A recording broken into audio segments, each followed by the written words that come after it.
मूकं करोति वाचालं पङ्गुलङ्घयते गिरिं ଯତ୍କୃପାତମହଂ ବନ୍ଦେ ପରମାନନ୍ଦମାଧବମ୍। ଯାହାଙ୍କର କୃପା ମୁକକୁ ବାଚଳ କରି ପଙ୍ଗୁକୁ ପର୍ବତ ଲଙ୍ଘନ କରାଏ, ମୁଁ ସେହି ପରମାନନ୍ଦ ମାଧବକୁ ବନ୍ଦନା କରୁଅଛି। ଶ୍ରୀକୃଷ୍ଣ କହିଛନ୍ତି, ସମଜ ଆଉ ବୁଝିବାର ଶକ୍ତି ଏକା ସାଙ୍ଗରେ ସମସ୍ତଙ୍କ ପାଖରେ ନଥାଏ।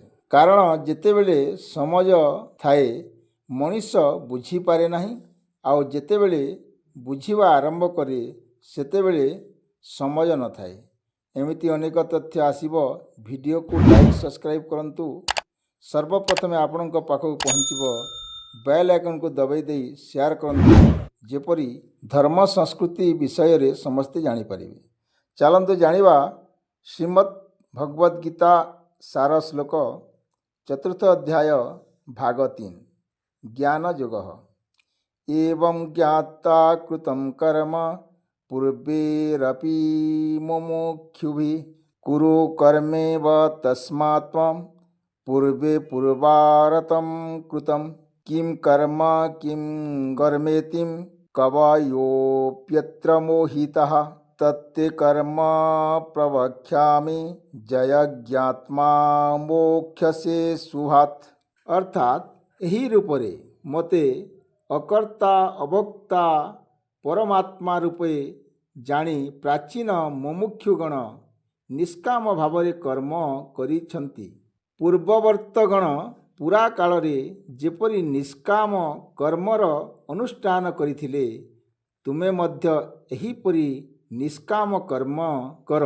କର୍ମ କ'ଣ, ଅକର୍ମ ବା କର୍ମହୀନତା କ'ଣ, ଏହି ବିଷୟରେ ପରୋକ୍ଷ ଜ୍ଞାନ ସମ୍ପନ୍ନ ପଣ୍ଡିତମାନେ ମଧ୍ୟ ମୋହଗ୍ରସ୍ତ ଅର୍ଥାତ୍ ପ୍ରକୃତ ତତ୍ତ୍ୱବୋଧରେ ଅକ୍ଷମ ହୁଅନ୍ତି। ଅତଏବ କର୍ମ କ'ଣ ଏବଂ ଅକର୍ମ ବା କ'ଣ, ତାହା ତୁମକୁ ବିଶ୍ଳେଷଣ କରି ବୁଝାଉଛି। ତାହା ଜାଣିଲେ ସଂସାର ବନ୍ଧନ ରୂପକ ଅଶୁଭରୁ ତୁମେ ମୁକ୍ତ ହେବ।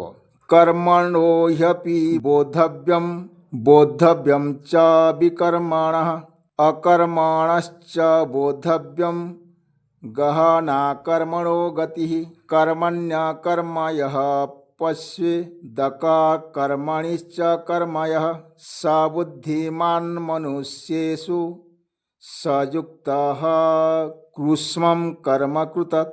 ଅର୍ଥାତ୍ କର୍ମର ଶାସ୍ତ୍ରବିହିତ କର୍ମର ତତ୍ତ୍ୱ ମଧ୍ୟ ଜାଣିବା ଆବଶ୍ୟକ। ବିକର୍ମ ଅର୍ଥାତ୍ ନିଷିଦ୍ଧ କର୍ମର ତତ୍ତ୍ୱ ମଧ୍ୟ ଜାଣିବା ପ୍ରୟୋଜନ ଏବଂ ଅକର୍ମ ଅର୍ଥାତ୍ କର୍ମତ୍ୟାଗର ତତ୍ତ୍ୱ ମଧ୍ୟ ଜାଣିବା ଦରକାର।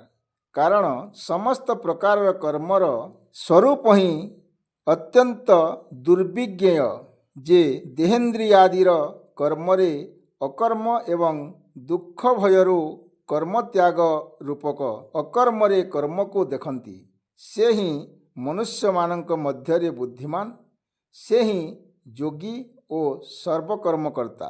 ଯସ୍ୟ ସର୍ବେ ସମାରମ୍ଭଃ କାମସଙ୍କଳ୍ପ ବର୍ଜିତାଃ ଜ୍ଞାନାଗ୍ନିଦଗ୍ଧକର୍ମାଣଂ ତମାହୁତଃ ପଣ୍ଡିତଃ ବୁଧଃ।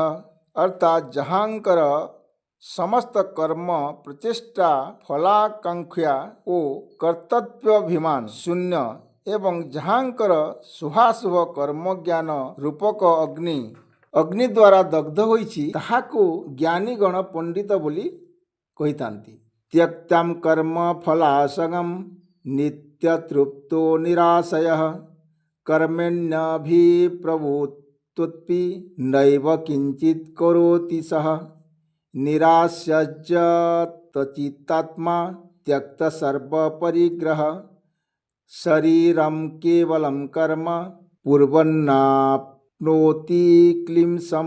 ଅର୍ଥାତ୍ ଯେ କର୍ମରେ ଓ କର୍ମଫଳରେ ଆସକ୍ତି ପରିତ୍ୟାଗ କରିଛନ୍ତି, ଯେ ନିଜଠାରେ ହିଁ ନିତ୍ୟତୃପ୍ତ ଓ ନିରବଲମ୍ବନ ଅର୍ଥାତ୍ ଅପ୍ରାପ୍ତ ବସ୍ତୁର ପ୍ରାପ୍ତି ଓ ପ୍ରାପ୍ତ ବସ୍ତୁର କ୍ଷଣରେ ଚେଷ୍ଟାଶୂନ୍ୟ, ସେ ସର୍ବତୋଭାବେ ବିହିତ କର୍ମରେ ପ୍ରବୃତ୍ତ ହେଲେ ମଧ୍ୟ କିଛି ହିଁ କରନ୍ତି ନାହିଁ। ଅର୍ଥାତ୍ ତାଙ୍କର କର୍ମଫଳରେ ତିଳେ ହେଲେ ଆସକ୍ତି ନଥାଏ। ଯେ କାମନା ଶୂନ୍ୟ, ଯାହାଙ୍କର ଚିତ୍ତ ଓ ଇନ୍ଦ୍ରିୟ ସଂଯତ, ଯେ କୌଣସି ପ୍ରକାରର ଦାନ ଉପହାରାଦି ଗ୍ରହଣ କରନ୍ତି ନାହିଁ, ସେହିଭଳି ବ୍ୟକ୍ତି ଶରୀର ପାଳନ ପୋଷଣ ନିମିତ୍ତ ଯେଉଁ କର୍ମ କରନ୍ତି ତାହା ତାଙ୍କର ବନ୍ଧନର କାରଣ ହୁଏ ନାହିଁ। ଯଦ୍ଧୁଶାଲାଭ ସନ୍ତୁଷ୍ଟୋ ଦ୍ୱନ୍ଦ୍ୱାତୀतो ବିମସ୍ୱରଃ ସମଃ ସିଦ୍ଧାବସିଦ୍ଧୋଶ୍ଚ କୃତ୍ୱାପି ନ ନିବଧ୍ୟତେ ଗତସଙ୍ଗସ୍ୟ ମୁକ୍ତସ୍ୟ ଜ୍ଞାନାବସ୍ତିଚେତସଃ ଯଜ୍ଞାୟାଚରତଃ କର୍ମ ସମଗ୍ରମ୍ ପ୍ରବିলীୟତେ। ଅର୍ଥାତ୍ ଯେ ଅଯାଚିତ ଭାବରେ ଯାହା ପାଆନ୍ତି ସେଥିରେ ସନ୍ତୁଷ୍ଟ ଏବଂ ଶୀତ ଓ ଉଷ୍ଣାଦି ସହିଷ୍ଣୁ, ପର ଶ୍ରୀକାତରତା ଶୂନ୍ୟ, ଯେ କର୍ମର ସଫଳତା ଓ ବିଫଳତାକୁ ସମଜ୍ଞାନ କରନ୍ତି, ସେ କର୍ମ କଲେ ମଧ୍ୟ କର୍ମଫଳରେ ଆବଦ୍ଧ ହୁଅନ୍ତି ନାହିଁ। ଆସକ୍ତି ଶୂନ୍ୟ, ରାଗ ଦ୍ୱେଷାଦି ବିମୁକ୍ତ, ଆତ୍ମଜ୍ଞାନରେ ପ୍ରତିଷ୍ଠିତ ଚିତ୍ତ ଏବଂ ଯଜ୍ଞାର୍ଥ ଅର୍ଥାତ୍ ଈଶ୍ୱରଙ୍କ ଆତ୍ମା ଧନାର୍ଥ କର୍ମ ଆଚରଣକାରୀଙ୍କର ସମଗ୍ର କର୍ମ କର୍ମଫଳ ସହିତ ନଷ୍ଟ ହୋଇଯାଏ।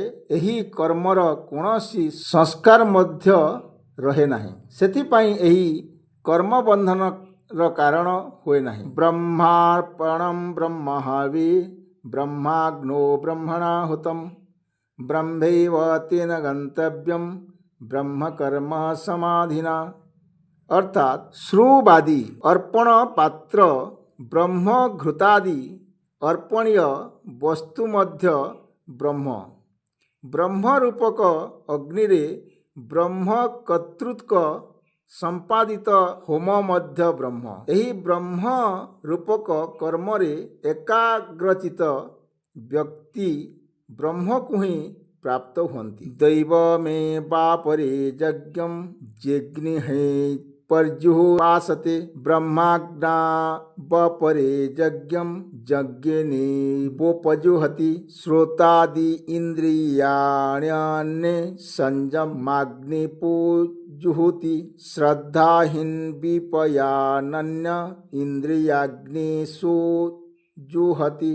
ଅର୍ଥାତ୍ ଅପର କର୍ମ ଯୋଗୀଗଣ ଇନ୍ଦ୍ରିୟାଦି ପୂଜାରୂପକ ଅଗ୍ନିରେ ବ୍ରହ୍ମାର୍ପଣ ଇତ୍ୟାଦି ବ୍ରହ୍ମଯଜ୍ଞ ଉପାୟରେ ଯଜ୍ଞ ଦ୍ୱାରା ହିଁ ଯଜ୍ଞାର୍ପଣ କରନ୍ତି। ଅର୍ଥାତ୍ ସର୍ବକର୍ମ ବ୍ରହ୍ମରେ ଅର୍ପଣ କରନ୍ତି। ଅନ୍ୟ ନୈଷ୍ଠିକ ବ୍ରହ୍ମଚାରୀଗଣ ସଂଯମ ରୂପକ ଅଗ୍ନିରେ ଶ୍ରୋତ୍ରାଦି ଇନ୍ଦ୍ରିୟଗଣଙ୍କୁ ଆହୁତି ପ୍ରଦାନ କରନ୍ତି। ଅନ୍ୟ କୌଣସି ଯୋଗୀ ଶତାଧି ବିଷୟରେ ସମୂହକ ଇନ୍ଦ୍ରିୟ ରୂପକ ଅଗ୍ନିରେ ଆହୁତି ଦିଅନ୍ତି।